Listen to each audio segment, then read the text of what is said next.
with Pelly, Parker Confidential. I'm here today, makeup free, because I'm going to share with you my top 20 beauty tips. And I think when you're talking about beauty tips, people want to see your skin and they want to see it without makeup and without a filter. So except for a little Vaseline, here I am. These are things that I have found over the years have worked really well for my skin. And I've also had the benefit of having a team of amazing dermatologists, estheticians, and skincare professionals around me that I've been able to pick their brain, and I've whittled it down to these 20. The first thing you want to do is you want to nail down your skincare routine. I have found no difference between spending a ton of money on expensive products and spending very little with a streamlined program. So the first thing that I do, I particularly like a good cleanser. I like this Eve Lom Balm Cleanser. I found out about Eve Lom in New York a couple of years ago. It helps to really break down the dirt, the grime, and cut through all that SPF crap on your skin. Number two, I use a retinol. This is just a 1.0 from SkinCeuticals. You can also get it through your dermatologist if you need something a little stronger. I have found that this has really helped to keep the texture and the tone of my skin looking pretty good. I've been using the Vintner's Daughter. It almost smells like frankincense. It smells really good. It's kind of refreshing, but I just put that on my skin at night. It's just like a nice, good repairing serum.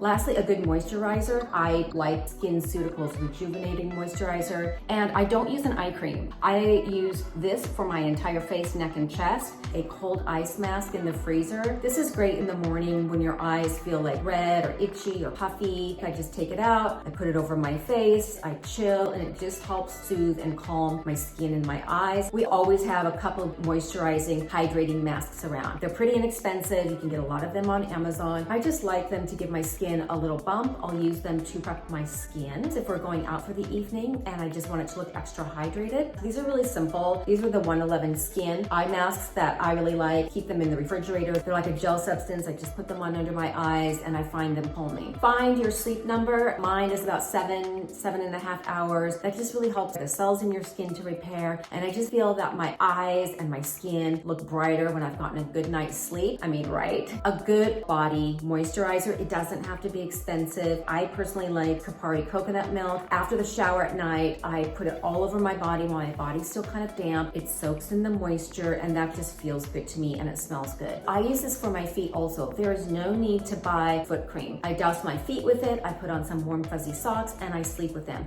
But it tends to keep the heels nice and moisturized and I don't get those dry, cracked heels. You really are what you eat. It does come out through your skin. Dark leafy greens, citrus fruits, antioxidant berries, blueberries, blackberries, raspberries, strawberries. I eat as close to the source as possible. Next is exercise. It leaves your face nice and flush. It delivers oxygen and nutrients to your skin. When we travel, we always stay someplace with a good gym so we can get our workout in. 3 things that I don't do, or at least really try to avoid. Caffeine, okay, yes, I have my latte in the morning, but I keep it to 1 latte, which is about 2 espresso shots. Added sugar wreaks havoc on your skin. When I eat too much sugar, and believe me, I have a sweet tooth, my skin just looks kind of dry and not as bright. Alcohol sucks for your skin. You can drink like a fish and still look amazing when you're 25, but when you're not 25, it catches up with you and it just wreaks havoc on your skin. And of course, avoid smoking. Everybody knows that sucks for your skin. The last are professional services. These are in-office services that you can get. They are more expensive. Every year I buy a package of 3 microneedling sessions and I find that works really well for my skin in terms of the overall texture, tone, and look of my skin. A monthly professional facial with a DermaPlane. It scrapes off the skin cells, the fuzziness that can kind of obscure your glowiness. So I find that works really well for my skin. Okay, those are my top 20. If you have any questions, always ask me in the comments below. Subscribe to my channel. Visit me on the blog, AnnieParkerConfidential.com, and I'll see you on the blog.